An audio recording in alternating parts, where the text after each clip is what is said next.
Councillor for Cardonald Matt Kerr has announced he will be running for deputy leadership for Scottish Labour.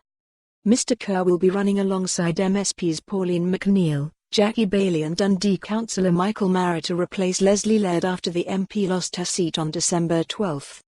Mr Kerr, who campaigned alongside Jeremy Corbyn when the Labour leader visited Glasgow during the general election last month, said he is standing to empower a new generation in the party's grassroots. Writing in the Tribune magazine, Mr Kerr said, "The Scottish Labour Party must understand that politics happens in every community, not just political chambers. There was a time when the Labour Party was the community. It was Labour members and activists who ran community centres, advice centres and supported neighbours in their time of need.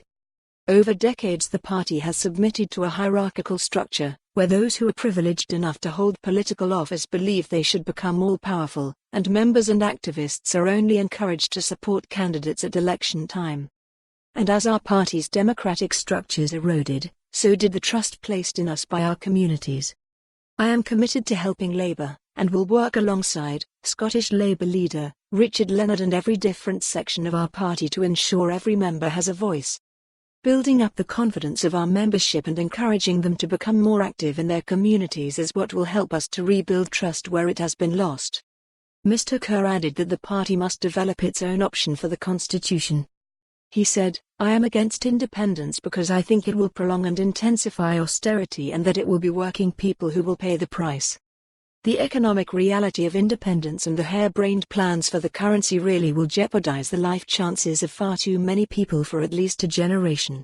Even the SNP's own Growth Commission recognizes this. But we are democratic socialists and it's no longer good enough to say that we think the Westminster government should block a democratic mandate if it emerges. Doing so plays into the hands of the SNP. Moving forward, Labour must separate the process of INDIF2 from the substance of independence itself. We must say, quite clearly, that we will campaign against independence but not argue for blocking another referendum if that's what the people of Scotland decide they want. Critically, Labour has to develop its own option for the constitution. Scotland cannot afford the status quo any longer, but the solution to the current situation is not independence. We have to develop and present our plans for a stronger Scottish Parliament with new powers within a stronger, fairer and better UK." Mr Kerr was unsuccessful. For more on this story, visit the news article link.